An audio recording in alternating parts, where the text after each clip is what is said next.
Las guerras coronadas por la victoria traen consigo también muchas tristezas. ¿Han pensado alguna vez cómo satisfacían sus necesidades en el baño los cientos de miles de soldados que luchaban con abnegación durante años en las legendarias victorias de España? Los soldados no tenían ni los modernos baños portátiles de hoy en día, ni redes de alcantarillado fijas, ni desinfectantes que se convirtieron en nuestros mejores amigos, especialmente durante la época de la pandemia. Uno imagina que la guerra huele a pólvora, pero en realidad huele a algo mucho peor. Los cientos de miles de soldados que corrían de frente en frente no pensaban ni en la guerra ni en la victoria.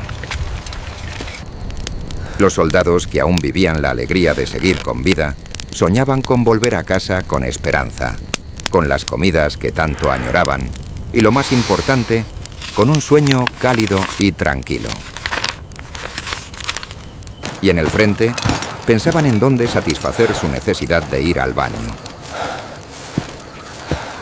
En el siglo XVII, el ejército español ocupó su lugar en el escenario mundial como una de las fuerzas más grandes y temidas de Europa.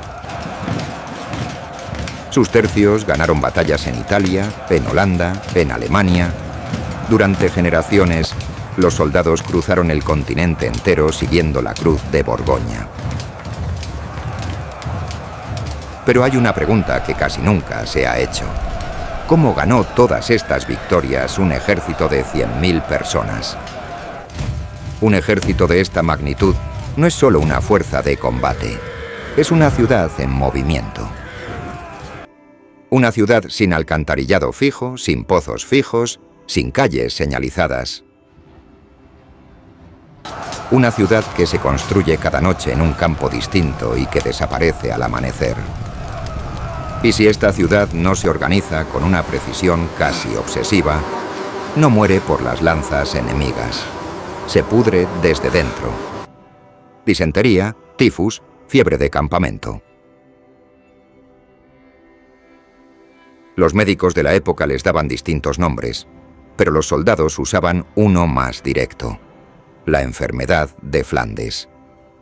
El problema no era el frío ni el calor extremo, ni tampoco los holandeses. El problema era el propio campamento, que si no se gestionaba correctamente, se convertía en una trampa lenta para todos. Horas antes de que el grueso del ejército llegara a un lugar de acampada, ya había hombres trabajando en silencio en ese lugar. No eran soldados de combate, eran los responsables del campamento, el personal técnico del ejército español, personas ignoradas por la historia, pero indispensables para la supervivencia de todos.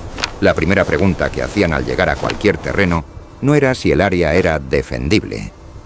La primera pregunta era otra: ¿de dónde sopla el viento? El viento lo determinaba todo. Los baños tenían que ubicarse obligatoriamente según el viento. No en la dirección de donde venía el aire, sino hacia donde iba. Si el viento cambiaba de noche, el efecto sobre la moral de 10.000 hombres que amanecían con ese olor filtrándose por sus tiendas era demasiado grande para ignorarlo. Los soldados veteranos lo sabían. Los nuevos reclutas lo aprendían rápido. La mayoría de las veces de la manera más desagradable posible. La disciplina sanitaria en el ejército español del siglo XVII era tan severa como la disciplina de combate. Un brote de disentería podía inutilizar a más soldados en una semana que una batalla perdida. Las zanjas se cavaban largas y profundas, a una distancia calculada del campamento principal. No tan cerca como para que el olor volviera con el viento del amanecer, pero tampoco tan lejos como para que el soldado que se levantaba de noche arriesgara encontrarse con una patrulla enemiga o perder la orientación en un terreno desconocido. La distancia correcta era una de esas sabidurías prácticas que los maestros de campo experimentados transmitían de generación en generación y que no aparecía en ningún manual escrito. La tierra extraída de esas zanjas no se tiraba lejos, se acumulaba al lado, porque tras cada uso se echaba una palada de tierra fresca encima. Era un sistema simple, pero su lógica era incontestable. Reducir el contacto con el aire impedir en lo posible la proliferación de moscas, controlar el olor. Las unidades más veteranas de los tercios habían desarrollado sus propias rutinas de mantenimiento. El ejército español llevaba décadas operando en condiciones extremas y esa experiencia acumulada valía mucho más que cualquier ordenanza escrita. Lo que más sorprendía a los visitantes extranjeros, embajadores y corresponsales que en ocasiones acompañaban al ejército español en campaña, no era el tamaño del campamento ni la disciplina de los soldados en formación. Era el orden. Un campamento de los tercios bien gestionado tenía una geometría casi arquitectónica. Cada tercio en su zona asignada. Los animales y los carros de suministros en los flancos. Las cocinas en una posición determinada según el viento. Y los baños siempre en el lugar correcto, siempre señalizados, siempre con la tierra acumulada a su lado lista. Cuando el ejército abandonaba el campamento, la tarea no terminaba con recoger las tiendas. Las zanjas tenían que cerrarse. La tierra acumulada se devolvía cuidadosamente apisonada sobre lo que había dentro, para que los animales o las personas que pasaran por allí días después no cayeran dentro. Un ejército que no cerraba sus campamentos correctamente dejaba también un peligro sanitario para quienes vinieran después. Eso también era parte de la disciplina. No solo por higiene, también por reputación. Un ejército que deja rastros de enfermedad a su paso se convierte ante los ojos de la gente en un ejército temido de otra manera. No como fuerza militar, como plaga. Y los tercios, con toda su dureza, con toda su fama ganada a golpe de mosquete y pica, no querían ese tipo de reputación. Los soldados de los tercios eran en su mayoría hombres provenientes de ciudades y pueblos con cierta cultura de la limpieza corporal. Un soldado que llevaba meses en campaña sabía también muy bien que para sobrevivir no podía permitirse enfermar.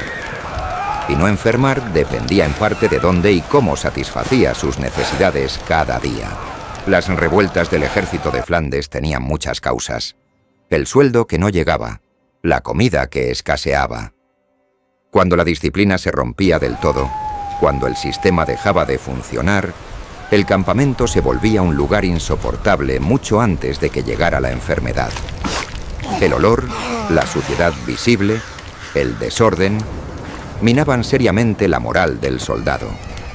El soldado que servía en los tercios durante los años del apogeo del poderío español no era consciente de estar viviendo dentro de lo que algunos historiadores llamarían más tarde el primer ejército profesional permanente de la historia moderna. Pensaba en sobrevivir al invierno, en recibir lo que le correspondía, en volver algún día a ver los campos de Castilla o las calles de Nápoles. Pero en ese esfuerzo cotidiano de supervivencia, en las zanjas cavadas al anochecer y en la tierra echada con la pala, en ese cuidado casi ritual de no contaminar el agua que bebía el hombre que dormía a 3 metros de él, se estaba construyendo algo que iba mucho más allá de la guerra. Se estaba construyendo la diferencia entre un ejército que llega al campo de batalla y uno que se deshace antes de llegar. Este orden del ejército español, uno de los actores más importantes de la historia militar durante siglos, ha sido una fuente de inspiración para muchos ejércitos.